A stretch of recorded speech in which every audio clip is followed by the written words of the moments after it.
Hello, my dear students of class 6.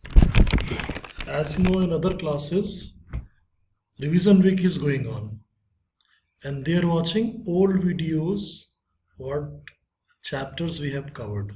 So they are revising through the old videos. But your class recently started, so you have to get some new videos because just now your classes has been started. So I'm going to start our first chapter from geography. The chapter name is the Earth and the Graticule. अब अर्थ का मतलब तो आपको पता ही होगा. अर्थ का क्या मतलब है? पृथ्वी, धरती जिसपे हम रहते हैं. ग्रेटिक्यूल का मतलब है रेखाओं का जाल, जो एक हमने नेटवर्क बनाया है इमेजिनरी लाइंस का.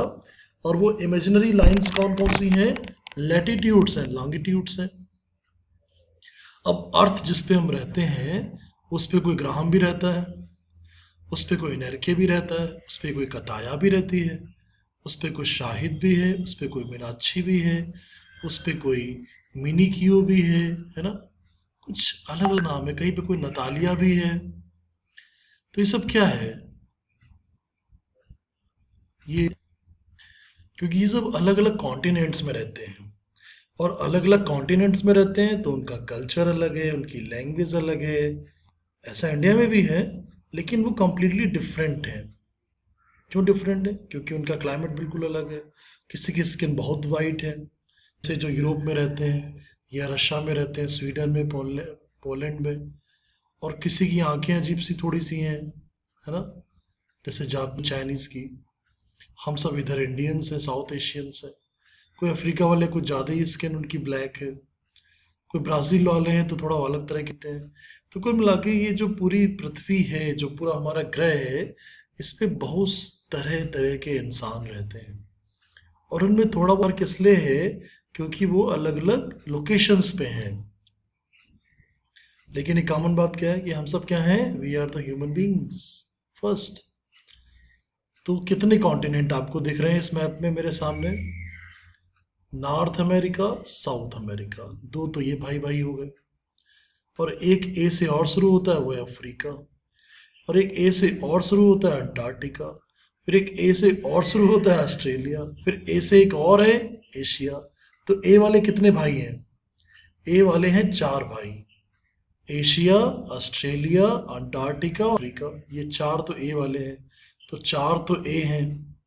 और फिर अमेरिका में आप नॉर्थ और साउथ कर दो, तो नॉर्थ अमेरिका, साउथ अमेरिका. तो कितने हो गए? 4 और 2 6 हो गए. और 7 नंबर पे क्या हो जाएगा? यूरोप. तो आपको ऐसे याद रखना है, 4A, 2 अमेरिकाज एंड 1 यूरोप. बात समझ आ रही? मैं कैसे बता रहा हूँ याद करना है? बहुत सिंपल याद करना. पहले 4A याद करो. 4A में कौन सा है? Asia, Africa, Australia, Antarctica. और फिर America 2, north America, south America. Europe 1. कैसे याद कर सकते हो? 1 यूरोप, 2 अमेरिका, 4 ए. 1 यूरोप, 2 अमेरिका और 4 ए. 4 ए का मतलब एशिया, अफ्रीका, ऑस्ट्रेलिया, अंटार्कटिका. अब इसी तरह आपको ओशंस के नाम याद करने हैं. अब वो कैसे याद होंगे? ओशंस के नाम याद करने के लिए भी बहुत सिंपल है. यहाँ पे भी यही फार्मूला चलेगा. कौन सा? ए वाला. अब ए कितने हैं? ए हैं 2, अटलांटिक ओशन और आर्टिक ओशन. आर्टिक ऊपर है, अटलांटिक यूरोप, अफ्रीका, और हम दोनों अमेरिका के बीच वाला अटलांटिक है. एक हो गया अटलांटिक और एक हो गया आर्टिक. 2 तो ए हो गए. और फिर एक हो गया पी से पैसिफिक ओशन, और एक आई से इंडियन ओशन. बस 4 ओशन है. एक यहाँ पे भी नाम आता है सदर्न ओशन का, जो अंटार्कटिका के पास में, जो ग्लेशियर से मेल्ट होकर थोड़ा पानी यहाँ पे आता है, तो उसको आप सदर्न ओशन कह दो. तो टोटल कितने ओशन हो गए? 5 हो गए आपके बुक के अकॉर्डिंग. कितने? अटलांटिक 2 ए हो गए, अटलांटिक एंड आर्टिक. एक पी और एक आई, पी आई. तो पी आई में क्या है? पैसिफिक और एक इंडियन और एक सदर्न ओशन. तो 2 ए, पी आई और S southern, P I S, ऐसे करके याद कर लो. 2 ए अटलांटिक, आर्टिक और पी आई. पी से पैसिफिक, आई से इंडियन ओशन और एस से सदर्न ओशन. तो आपके कोर्स के अकॉर्डिंग यहाँ पे 5 ओशन दिए आपके बुक में. तो 7 कॉन्टिनेंट्स हो गए और कितने ओशंस हो गए? 5 ओशंस हो गए। अच्छा, कई करिकुलम की बुक्स में 4 ओशन की बात भी की जाती है, इसको यहाँ पे काउंट नहीं करते। ठीक है, आगे देखते हैं। अब छोटी छोटी बातें बता रहे हैं। सबसे पहले एंगुलर डिस्टेंस की बात है और अर्थ के साइज की बात है। अर्थ का जो साइज है कैसा है? आपको तो गोल गोल दिख रहा होगा, तो क्या स्पेरिकल है, जॉइंट शेप है? तो ये स्पेरिकल शेप में है और इसकी जो डायमीटर है, अब डायमीटर क्या होता है? डायमीटर उसके सेंटर से मैक्सिमम जो लेंथ दो कॉर्ड के बीच में आती है, यानी लॉन्गेस्ट कॉर्ड कह सकते हैं। तो देखिए कितनी आ रही है। अगर हम ऐसे देखते हैं, इक्वेटर की साइड में देखें तो 12,756 किलोमीटर। और अगर हम पोल्स की तरफ देखते हैं, साउथ पोल से नॉर्थ पोल, तो हो जाता है 12,714। आपने एक चीज नोटिस की यहाँ पे? क्या नोटिस किया? कि दोनों डिस्टेंस में फर्क है। अब ये डिस्टेंस में फर्क क्यों है? फर्क किस है कि जो हमारी पृथ्वी है वो ध्रुवों पे यानी पोल्स के ऊपर क्या फ्लैटेंड है, चपटी हुई है। तो इसलिए कितने किलोमीटर का फर्क आ रहा है? अगर आप 56 से 14 को माइनस करेंगे तो कितना आएगा बताइए? और मेरे हिसाब से तो 32 आना चाहिए। अगर 32 में 14 को ऐड करें तो कितना होगा? 42 होगा, सॉरी 42 होगा। मैंने कुछ कैलकुलेशन में गलत कर दिया। 56 से अगर 14 जाएगा तो आएगा 42। शायद मैंने कैरी नहीं लिया था। तो 42 में अगर 14 ऐड करोगे तो हो गया 56। यानी कितने किलोमीटर का डिफरेंस है इन दोनों डायमीटर्स के बीच? 42 किलोमीटर का डिस्टेंस है। यानी 42 किलोमीटर कम हो गए अगर आप पोल्स की तरफ से डायमीटर लेते हो, पोल्स टू पोल, पोल से पोल की तरफ जाते हो। और अगर आप इक्वेटर की तरफ यानी जो मैक्सिमम जो डिस्टेंस है वो देखते हो तो वो है 56 और इधर हो जाएगी 14। यानी डिफरेंस है कितना? 42 किलोमीटर का डिस्टेंस है। अब 42 किलोमीटर में तो कई सारे सिटी होते हैं एक दूसरे से दूर दूर। अब देखिए आपका जहाँ भी जो शहर में आप रहते हैं वहाँ से 42 किलोमीटर पे कौन सी जगह है? हो सकता है कोई बड़ा शहर हो सकता है कोई गांव हो, या हो सकता वहाँ पे कुछ भी नहीं हो, बस एक छोटी सी जगह का नाम हो। तो आपका होमवर्क आज का क्या है? बहुत सिंपल है। आज आप जिस शहर में रह रहे हैं, जो भी आपका शहर है, कौन सा शहर है आपको सबको पता है, मुझे बताने की जरूरत नहीं है। आपको उसके 42 किलोमीटर की रेडियस में आने वाले, जैसे आपका सपोज करिए यहाँ पे, आप यहाँ पे रहते हैं या सपोज करिए यहाँ रहते हैं, और इसके 42 किलोमीटर के रेडियस में जितने भी टाउन सिटी गांव आते हैं, जितने आप पता कर सकते हैं उनके नाम लिखिए। तो आपको पता चलेगा इतना डिफरेंस तो दोनों हमारी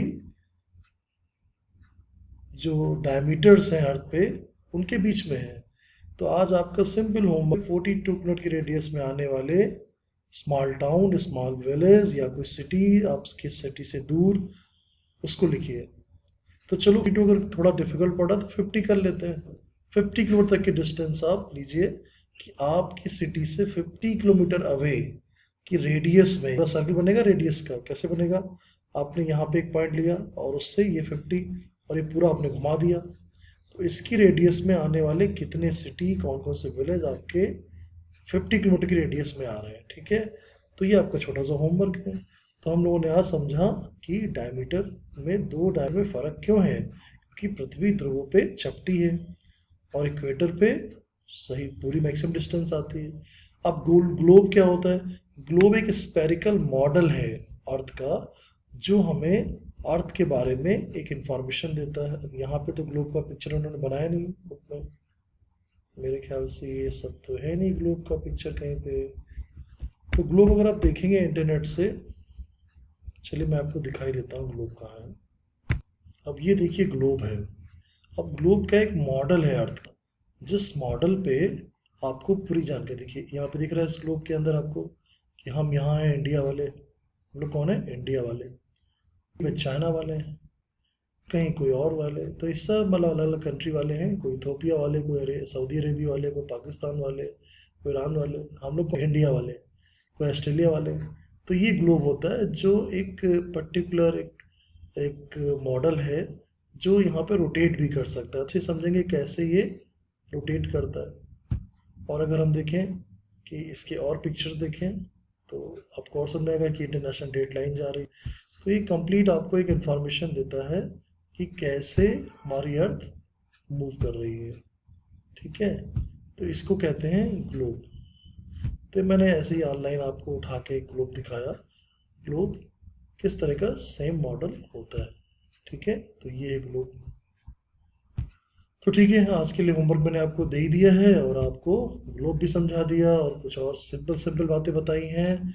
इस चैप्टर में बहुत सी बातें अभी और हैं और उनको धीरे धीरे करते हैं, क्योंकि अगर मैं एक दिन में आपको सब बताने लगूंगा ना अभी आज, तो आपको सब उड़ जाएगा। वैसे भी आप छोटी क्लास में क्लास 6 में है, तो इसलिए मैं आपके साथ धीरे धीरे आराम से चीज़ों का एक्सप्लेन करूँगा ताकि आपको समझ में भी आता रहे और आपको कुछ बहुत डिफिकल्ट भी नहीं लगे।